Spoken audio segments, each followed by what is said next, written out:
हरे कृष्णा। श्रीमद्भागवत गीता में अर्जुन भगवान से कहते हैं, हे प्रभु, मुझे यह अपना विशाल एवं उग्र रूप धारण करने का अभिप्राय बताइए। श्री भगवान बोले, मैं लोगों का नाश करने वाला बढ़ा हुआ महाकाल हूँ। हे अर्जुन, इस समय इन लोगों को नष्ट करने के लिए ही प्रवृत्त हुआ हूँ। इसलिए जो प्रतिपक्षियों की सेना में स्थित योद्धा लोग हैं, वे सब तेरे बिना भी नहीं रहेंगे, अर्थात तेरे युद्ध न करने पर भी अब इन सब का नाश हो जाएगा। मैं लोगों का नाश करने वाला बढ़ा हुआ काल हूँ।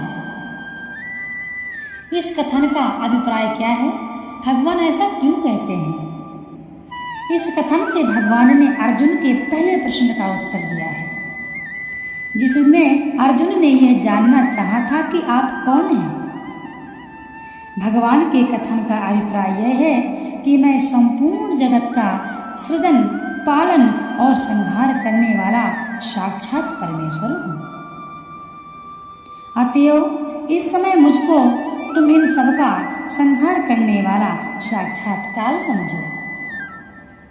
इस समय मैं इन लोगों को नष्ट करने के लिए प्रवृत्त हुआ हूँ। इस कथन का क्या अभिप्राय है? इस कथन से भगवान ने अर्जुन के उस प्रश्न का उत्तर दिया है, जिसमें अर्जुन ने यह कहा था कि मैं आपकी प्रवृत्ति को नहीं जानता। भगवान के कथन का अभिप्राय यह है कि इस समय मेरी सारी चेष्टाएं इन सब लोगों का नाश करने के लिए ही हो रही है। यही बात समझाने के लिए मैंने इस विराट रूप के अंदर तुझको सबके नाश का भयंकर दृश्य दिखलाया है। जो प्रतिपक्षियों की सेना में उपस्थित योद्धा लोग हैं, वे तेरे बिना भी नहीं रहेंगे। इस कथन का क्या अभिप्राय है? इस कथन से भगवान ने यह दिखलाया है कि गुरु, ताऊ, चाचे, मामे और भाई आदि आत्मीय स्वजनों के युद्ध के लिए तैयारी देखकर तुम्हारे मन में जो कायरता का भाव आ गया है और जो उसके कारण तुम युद्ध से हटना चाहते हो, यह उचित नहीं है, हे पार्थ। क्योंकि यदि तुम युद्ध करके इनको ना भी मारोगे, तब भी ये बचेंगे नहीं। इनका तो मरण ही निश्चित है। जब मैं स्वयं का नाश करने के लिए प्रवृत्त हूँ, तब ऐसा कोई भी उपाय नहीं जिससे इनकी रक्षा हो सके। इसलिए तुमको युद्ध से हटना नहीं चाहिए। तुम्हारे लिए तो मेरी आज्ञा के अनुसार युद्ध में प्रवृत्त होना ही हितकर है। अर्जुन ने तो भगवान के विराट रूप में अपने और शत्रु पक्ष के सभी योद्धाओं को मरते देखा था। फिर भगवान ने यहाँ केवल कौरव पक्ष के योद्धाओं की बात कैसे कही? अपने पक्ष के योद्धागणों का अर्जुन के द्वारा मारा जाना संभव नहीं है, अतएव तुम ना मरोगे तो भी वो मारे जाएंगे। ऐसा कथन उनके लिए नहीं बन सकता। इसलिए भगवान ने यहाँ केवल कौरव पक्ष के वीरों के विषय में कहा है। इसके सिवा अर्जुन को उत्साहित करने के लिए भी भगवान के द्वारा ऐसा कहा जाना युक्ति संगत ही है। भगवान मानो यह समझा रहे हैं कि शत्रु पक्ष के जितने भी योद्धा हैं, ये सब एक तरह से मरे हुए ही हैं। उन्हें मरने में तुम्हें कोई परिश्रम नहीं करना पड़ेगा। उन्हें मारने में तुम्हें कोई परिश्रम नहीं करना पड़ेगा। इस प्रकार अर्जुन के प्रश्न का उत्तर देकर अब भगवान दो श्लोकों द्वारा युद्ध में करने में सब प्रकार से लाभ दिखलाकर अर्जुन को युद्ध के लिए उत्साहित करते हुए आज्ञा देते हैं। भगवान कहते हैं, हे पार्थ, तू उठ, यश प्राप्त कर और शत्रुओं को जीतकर धन धान्य से संपन्न राज्यों को भोग। ये सब सुरवीर पहले से ही मेरे ही द्वारा मारे हुए हैं। हे पिशाचिन, तू तो केवल निमित्त मात्र बन जा। यहाँ भगवान कहते हैं अर्जुन को, जितने भी योद्धा हैं वह पहले से मरे हुए हैं, तुम उठो और सिर्फ निमित्त मात्र बन जाओ।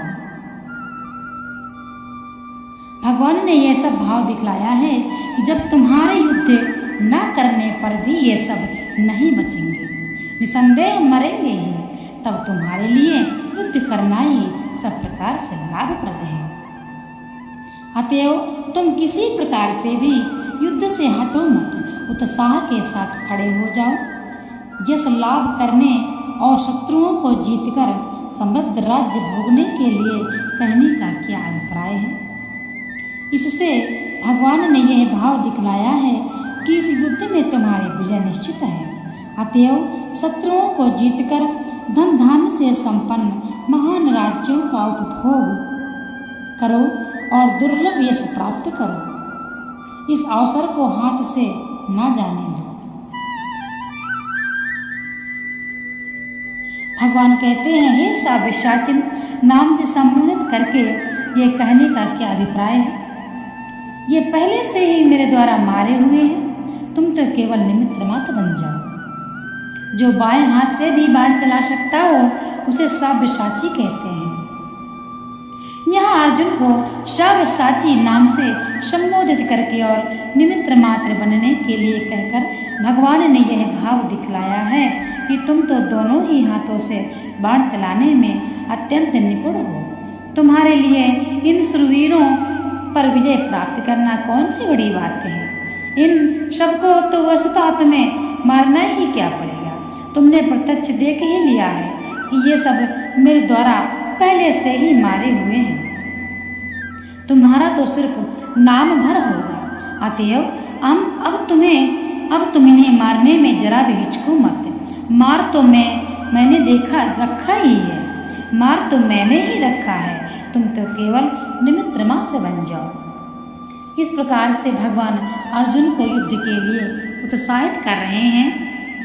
निमित्त मात्र बनने के लिए कहने का भाव यह भी है कि इन्हें मारने पर तुम्हें किसी प्रकार का पाप होगा, इसकी भी संभावना नहीं है, क्योंकि तुम तो छात्र धर्म के अनुसार कर्तव्य रूप से प्राप्त युद्ध में इन्हें मारने में एक निमित्त भर बनते हो। इसी से पाप की बात तो दूर रही, तुम्हारे द्वारा उल्टा छात्र धर्म का पालन होगा। अतएव तुम्हें अपने मन में किसी प्रकार का संशय न रखकर अहंकार और ममता से रहित होकर उत्साहपूर्वक युद्ध में ही प्रवृत्त होना चाहिए। भगवान के समझाने पर अर्जुन समझते हैं तथा भगवान के उग्र रूप का भगवान के दर्शन करते हैं। अर्जुन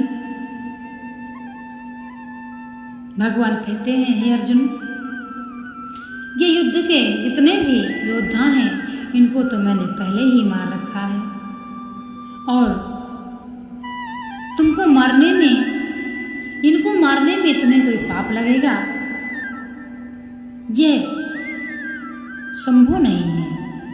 इसीलिए भगवान ने अर्जुन के हर प्रश्न का उत्तर बड़े ही संतोषजनक दिया।